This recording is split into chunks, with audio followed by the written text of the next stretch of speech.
Good morning students. हम पढ़ रहे थे function of ecosystem. Function of ecosystem में बायोजियोकेमिकल साइक्लिंग पढ़ रहे हैं।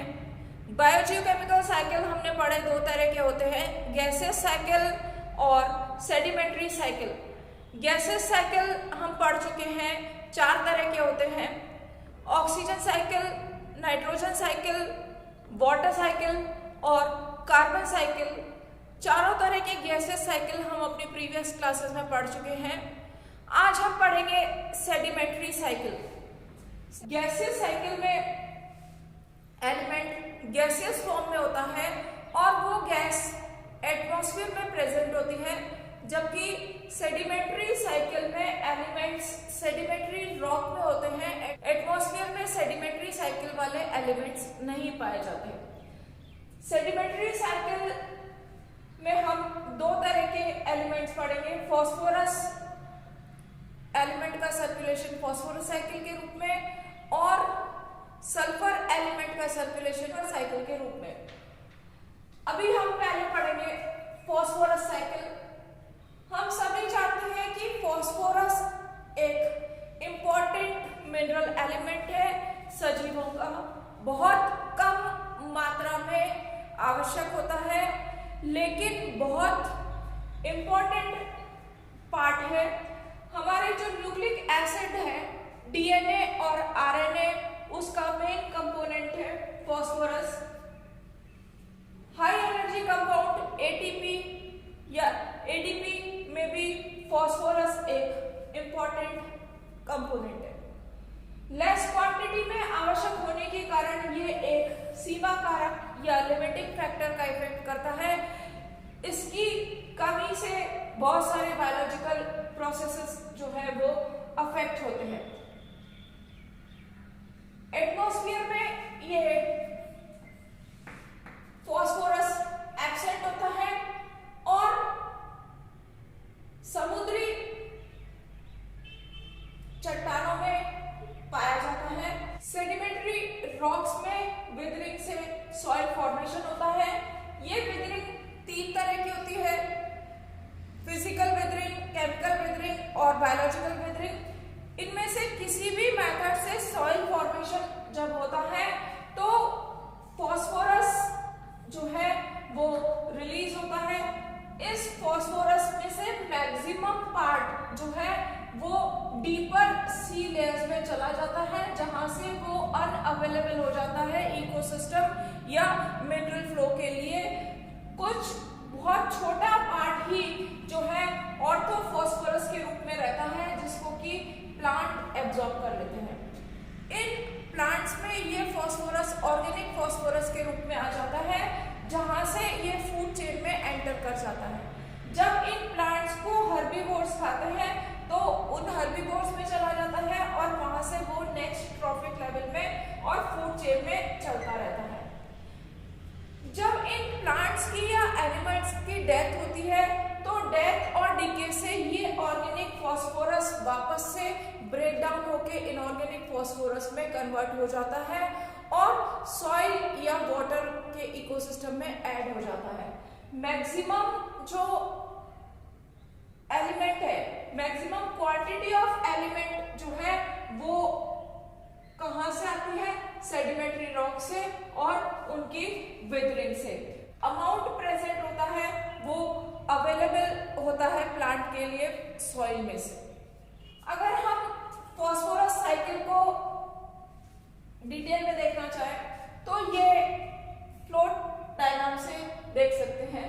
प्लांट्स के अंदर फॉस्फोरस प्रेजेंट है, जैसे हमने बोला ऑर्गेनिक फॉस्फोरस डिफरेंट फॉर्म में प्रेजेंट है। इन प्लांट्स को खाने से ये फॉस्फोरस एनिमल्स में आती है। जब एक एनिमल की डेथ और डीके होती है या इनके जब बॉडी पार्ट्स, हमने यहाँ पे लिखा है बोन एंड टीथ, क्योंकि बोन एंड टीथ जो है उसमें बहुत ज्यादा मात्रा में फॉस्फोरस प्रेजेंट होता है और इनका जो डीके है वो बहुत स्लो होता है। तो इससे जो फॉस्फोरस आती है वो समुद्र के तल में चली जाती है। एनिमल की बॉडी के जो दूसरे पार्ट है उसके डीके से जो फॉस्फोरस आती है वो अल्टीमेटली डिकम्पोज होके डिसॉल्वेबल फॉर्म में यहाँ पर इसमें रह जाते हैं। प्लांट और एनिमल की जब डेथ होती है तो उस पर बैक्टीरियल या फंजाई या हम कहते हैं कि सेप्रोफिटिक ऑर्गेनिज्म जो है वो एक्टिव हो जाते हैं और वो उनकी बॉडी को डिकम्पोज करने का काम करते हैं।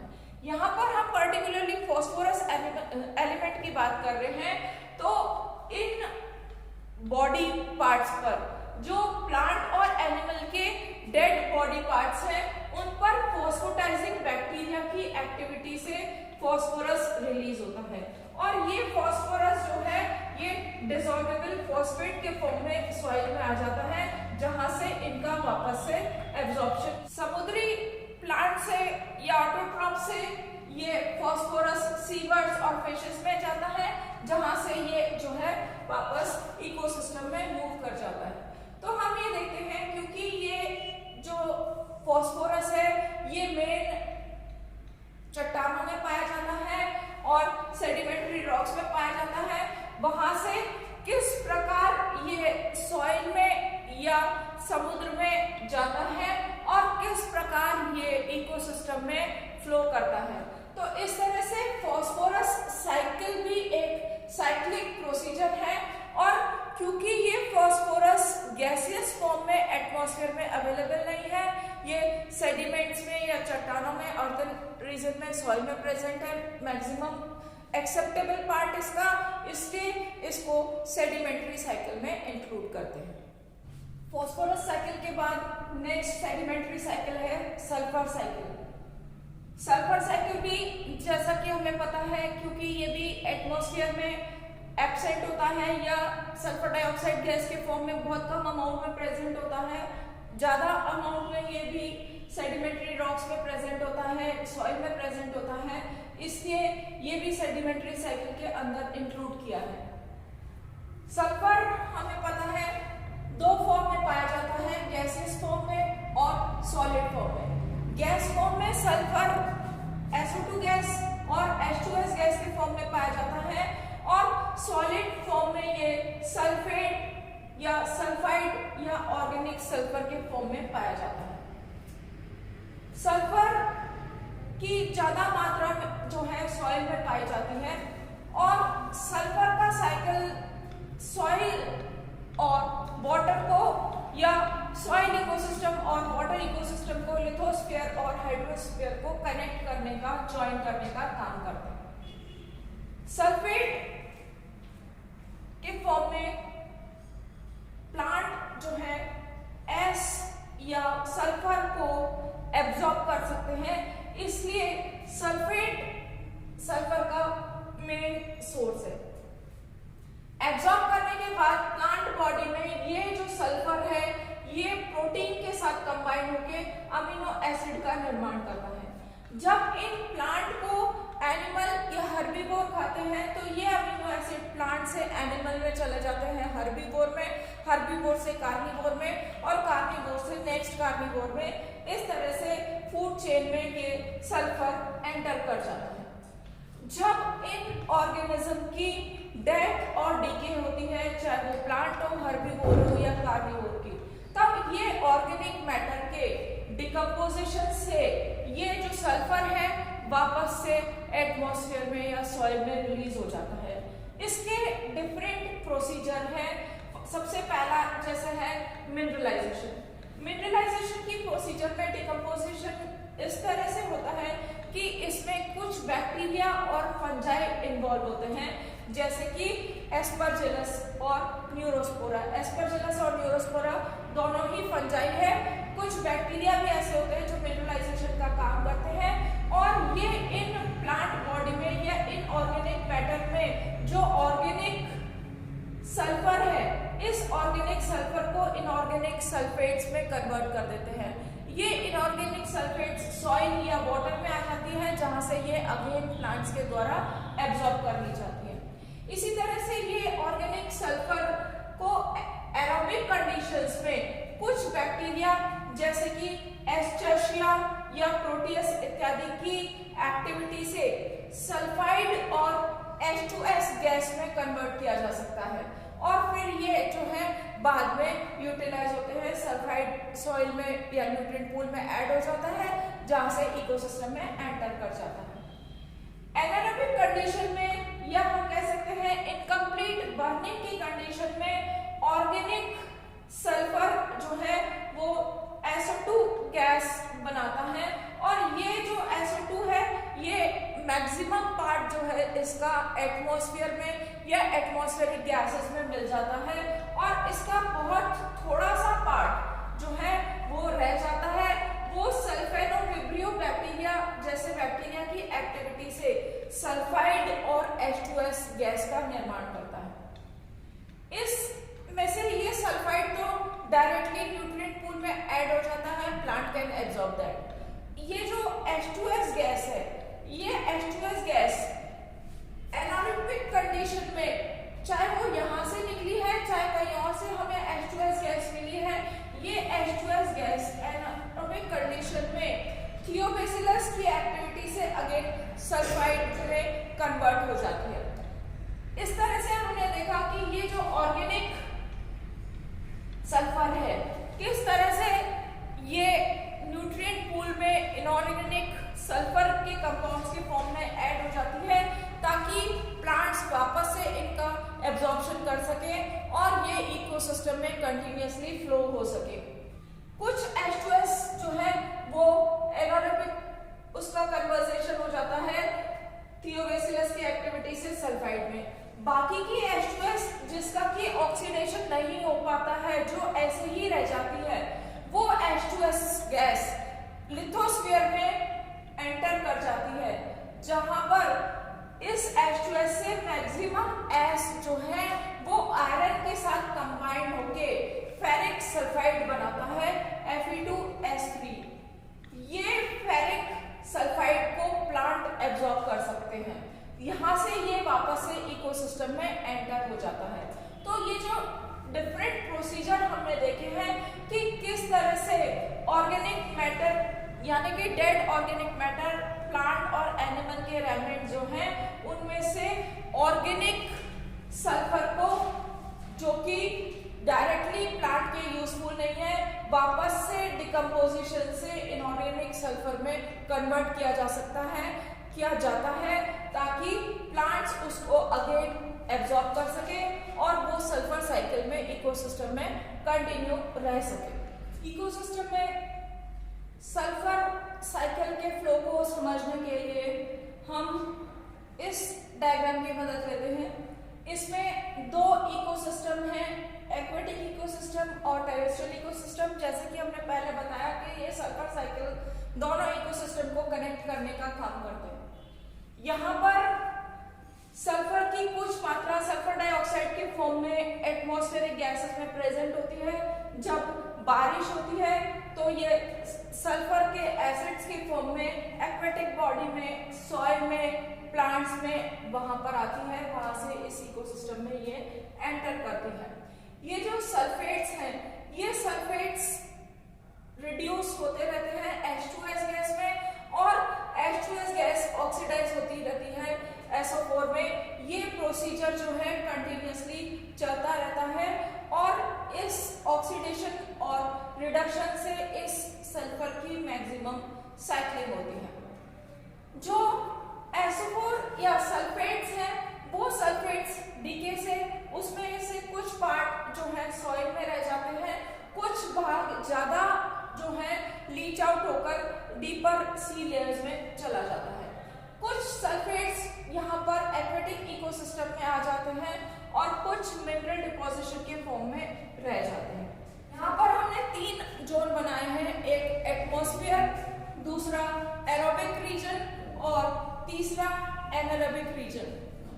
एरोबिक रीजन वो है जहाँ पर ऑक्सीजन की प्रेजेंस में इस सल्फर का मिनरलाइजेशन होता है या साइकिल होता है, जबकि एनारोबिक रीजन में यहाँ पर ऑक्सीजन की एब्सेंस होती है। कुछ बैक्टीरिया जैसे थियोबैसिलस या सल्फोविब्रो बैक्टीरिया, इनकी एक्टिविटी से इन दोनों रीजन में, एनारोबिक और एरोबिक रीजन में, किस तरह से सल्फर की साइक्लिंग होती है, मिनरलाइजेशन होता है, ये हम पहले देख चुके हैं। तो इस डायग्राम की हेल्प से हमें पता चलता है कि सल्फर जो है नेचर में जो प्रेजेंट होती है वो बहुत कम मात्रा में होती है, ज्यादा मात्रा इसकी सॉइल में प्रेजेंट होती है। एटमॉस्फेयर में सिर्फ एटमॉस्फेरिक गैसेस जो कि H2S और SO2 गैस के फॉर्म में होती है, कम मात्रा में होती है। वहां से फिर ये एंटर करती है इस इकोसिस्टम में। केवल प्लांट ही ऐसे हैं जो इसको इनऑर्गेनिक फॉर्म को एब्जॉर्ब कर लेते हैं। वो इनऑर्गेनिक फॉर्म जो है वो सल्फेट या सल्फाइड के फॉर्म में होते हैं। इनऑर्गेनिक नाइट्रोजन को इनऑर्गेनिक सल्फर को एब्जॉर्ब करती है और फिर वहां से बाद में ये ऑर्गेनिक सल्फर में कन्वर्ट होता है प्रोटीन के साथ अटैच होकर, जहां से अमीनो एसिड्स का निर्माण होता है। और हमको पता है कि अमीनो एसिड जो है हमारी बॉडी का, प्लांट्स और एनिमल बॉडी का एक इम्पॉर्टेंट कंस्टिट्यूएंट्स है। तो सेडिमेंट्री साइकिल में हमने दो साइकिल पढ़े, फॉस्फोरस साइकिल और सल्फर साइकिल। दोनों की मात्रा जो है बहुत कम आवश्यकता होती है, लिमिटिंग फैक्टर का काम करते हैं और दोनों एटमॉस्फेयर में गैस के रूप में नहीं पाए जाते हैं या बहुत ही कम मात्रा में पाए जाते हैं। ज्यादा मात्रा इनकी जो है सेडिमेंट्री रॉक्स में पाए जाते हैं, इसलिए इसको सेडिमेंट्री साइकिल में इंक्लूड किया गया है।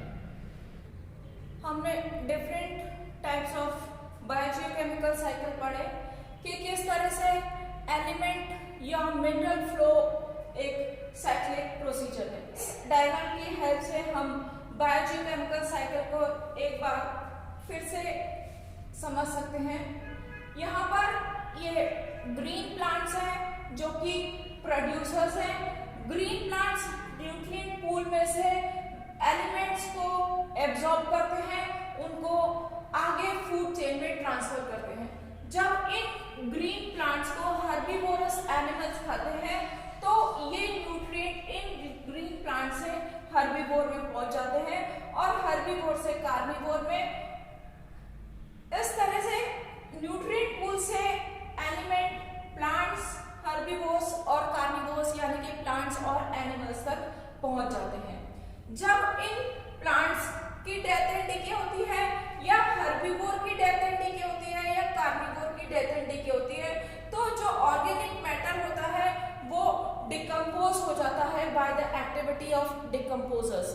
अलग अलग तरह के बैक्टीरिया और फंजाई जो है बेसिकली वो डिकम्पोजिशन का काम करते हैं, जिससे ये न्यूट्रिएंट वापस से न्यूट्रिएंट पूल में रिलीज हो जाते हैं। न्यूट्रिएंट पूल मेनली सॉइल के फॉर्म में हो सकता है, जैसे जो टेरेस्ट्रियल प्लांट है वो मृदा में लगते हैं तो मृदा एक न्यूट्रिएंट पूल हो सकता है, या वाटर एक्वेटिक प्लांट्स के लिए, एक्वेटिक इकोसिस्टम के लिए वाटर न्यूट्रिएंट पूल हो सकता है और एटमॉस्फेयर भी न्यूट्रिएंट पूल हो सकता है, क्योंकि कुछ न्यूट्रिएंट, कुछ एलिमेंट जो है एटमॉस्फेयर में गैसियस फॉर्म में प्रेजेंट होते हैं, जो कि हम अपने पिछले न्यूट्रिएंट साइकिल में देख चुके हैं।